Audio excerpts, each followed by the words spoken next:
Lebanon സർക്കാരിന്റെ ഒരു പ്രതികരണമായി ഹിസ്ബുള്ളയുടെ മിലിറ്ററി ആക്ടിവിറ്റീസ് അത് ഇല്ലീഗലാണ്, നിയമവിരുദ്ധമാണ് എന്നുള്ള പ്രതികരണം കൂടി വരുന്നുണ്ട്. ഗോപികൃഷ്ണനിലേക്ക് പോകാം. ഗോപി, സ്വാഭാവികമായി നമുക്കറിയാവുന്നതുപോലെ തന്നെ ഇറാന്റെ പ്രോക്സികൾ ഇവിടെ ഇപ്പോൾ ഹിസ്ബുള്ള, ഒപ്പം തന്നെ ഹൂതികൾ, ഹമാസ് ഇവരൊക്കെ ചിത്രത്തിലേക്ക് വരുന്നതിന്റെ സൂചനകൾ കഴിഞ്ഞ ദിവസങ്ങളിലൊക്കെ വരികയും ചെയ്തിരുന്നു. ഹമാസ് ഈ വിഷയത്തിൽ നടത്തിയ പ്രതികരണമൊക്കെ നമ്മൾ കാണുകയും ചെയ്തതാണ്. സ്വാഭാവികമായും ഇസ്രായേലും അമേരിക്കയുമാണ് എതിർപക്ഷത്തുള്ളത്, അതിൽ പ്രധാനമായും ഇസ്രായേലാണ്. അപ്പോൾ ഈ നിലയിൽ ഇറാന്റെ പ്രോക്സികൾക്ക് ആ വിഷയത്തിലുണ്ടാകുന്ന സമീപനം നമുക്ക് അറിയാവുന്നത് കൂടിയാണ്. പക്ഷെ അങ്ങനെ ഒരു ചിത്രത്തിലേക്ക് പൂർണ്ണമായും കാര്യങ്ങൾ മാറിയാൽ അത് പൂർണ്ണമായും നിയന്ത്രണ അതീതമാകുന്ന സാഹചര്യത്തിലേക്ക് മാറും. നമ്മൾ മുൻപ് ഇതിന് തൊട്ട് മുൻപുള്ള ഉദാഹരണമായി നമ്മുടെ മുൻപിലുള്ളത് അതാണ്. അതായത് ഭരണകൂടത്തിന്റെ കയ്യിൽ നിന്നും പൂർണ്ണമായും സാഹചര്യങ്ങൾ നിയന്ത്രണ വിധേയമല്ലാതാകുന്നതിലേക്ക് മാറുന്നതിന്റെ സൂചനകൾ കൂടിയാണോ ഇതൊക്കെ? അസിത, ഈ ഇറാനുമേൽ കടുത്ത നിബന്ധനകൾ വെച്ചുകൊണ്ടൊരു ചർച്ചയ്ക്ക് കടക്കുമ്പോൾ അമേരിക്ക പറഞ്ഞത് ഈ ആണവ പദ്ധതി ഒഴിവാക്കണം, അതോടൊപ്പം തന്നെ ബാലിസ്റ്റിക് മിസൈൽ പരീക്ഷണങ്ങൾ ഒഴിവാക്കണമെന്ന് മാത്രമല്ല, നേരത്തെ അസിത സൂചിപ്പിച്ചതുപോലെ തന്നെ ലെബനണിലെ ഹിസ്ബുള്ളയ്ക്ക്, അതുപോലെ യമനിലെ ഹൂതികൾക്ക്, അതുപോലെ ഗസയിൽ ഹമാസിന്, ഇറാഖിലെ മിലീഷിയാസിന്, ഇവർക്കൊക്കെ ഇറാൻ നൽകിക്കൊണ്ടിരിക്കുന്ന സഹായവും പ്രോത്സാഹനവും അവസാനിപ്പിക്കണം എന്നതാണ്.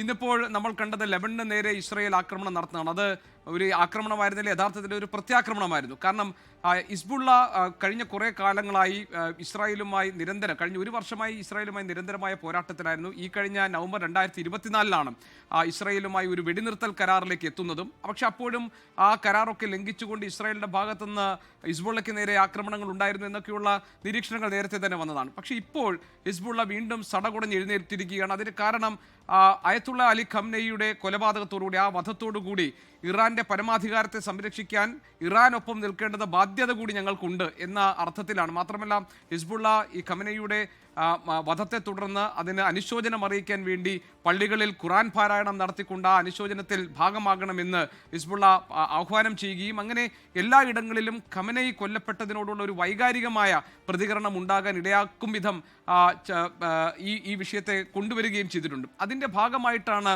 ഹിസ്ബുള്ള ഇന്ന് വടക്കൻ ഇസ്രായേലിലെ ഹൈഫ എന്ന അവിടുത്തെ സൈനിക കേന്ദ്രത്തിന് നേരെ ആക്രമണം നടത്തിയത്. അതിനുള്ള മറുപടിയായിട്ടാണ് ലെബനനിലെ ബെയ്റൂത്തിലേക്ക് ഇസ്രായേൽ ആക്രമണം നടത്തിയത്. അവിടെ ലെബനനിലെ സർക്കാർ പറയുന്നുണ്ട്, ഞങ്ങൾക്ക് ഒരു കാരണവശാലും ഈ യുദ്ധത്തിൻ്റെ ഭാഗമാകാൻ താല്പര്യമില്ല, ലെബനനിലെ സാധാരണക്കാരായ ജനങ്ങളുടെ സുരക്ഷയും അത് ഉറപ്പാക്കുക എന്നതാണ് സർക്കാരിൻ്റെ ഉത്തരവാദിത്തം. അവിടുത്തെ പ്രധാനമന്ത്രിയും പ്രസിഡന്റും ഒക്കെ പറഞ്ഞത് ഒരു തരത്തിലും സാഹസികമായ ഒരു എടുത്തുചാട്ടം ഈ യുദ്ധത്തിലേക്ക് ഞങ്ങൾ നടത്താൻ ഉദ്ദേശിക്കുന്നില്ല എന്നാണ്. പക്ഷേ അവിടെ സമാന്തരമായ ഒരു സംവിധാനമായി പ്രവർത്തിക്കുന്ന ഹിസ്ബുള്ളയെ സംബന്ധിച്ച് അവർ അതിന് വൈകാരികമായി അതിനോട് പ്രതികരിച്ചു കഴിഞ്ഞു.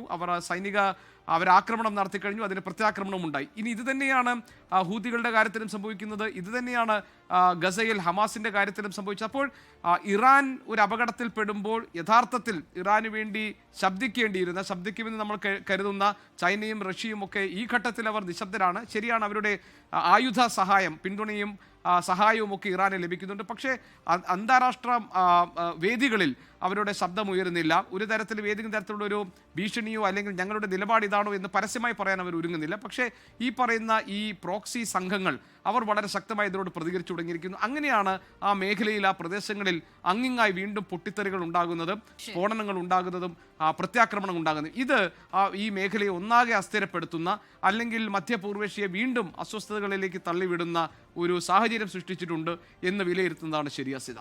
ശരി, ഇപ്പോൾ ഇതാ ഏറ്റവും ഒടുവിലായി വരുന്ന വിവരം അത് സൗദി അറേബ്യയിൽ നിന്നാണ്. സൗദി അറേബ്യയിലെ പ്രിൻസ് സുൽത്താൻ എയർബേസിന് നേരെ ആക്രമണം നടന്നതായുള്ള വിവരങ്ങൾ വരുന്നു. 5 ഡ്രോണുകൾ അവിടെ തകർത്തിട്ടുണ്ട് എന്നുള്ളതാണ് വിവരം. ഒപ്പം തന്നെ അമേരിക്കയുടെയും 6 ഗൾഫ് രാജ്യങ്ങളുടെയും സംയുക്ത പ്രസ്താവനയിൽ ഇറാന്റെ ആക്രമണങ്ങൾ മേഖലയുടെ സ്ഥിരതയ്ക്ക് ഭീഷണിയാണെന്ന് അമേരിക്കയുടെയും ഈ ഗൾഫ് രാജ്യങ്ങളുടെയും സംയുക്ത പ്രസ്താവനയിൽ അവർ പ്രതികരിക്കുകയും ചെയ്യുന്നുണ്ട്. എന്തായാലും മേഖലയിൽ ഉടനീളമുള്ള ഇറാന്റെ ആക്രമണങ്ങളെ ഈ രാജ്യങ്ങൾ അപലപിക്കുകയും ചെയ്യുകയാണ്. ലോകത്തെവിടെയായാലും ഏത് സമയത്തും 24 വാർത്തകളും ഓഗ്മെന്റഡ് റിയാലിറ്റി പാക്കേജുകളും എക്സ്പ്ലെയിനറുകളും വിശദമായി കാണാൻ ഞങ്ങളുടെ യൂട്യൂബ് ചാനൽ നിങ്ങൾക്ക് സബ്സ്ക്രൈബ് ചെയ്യാം.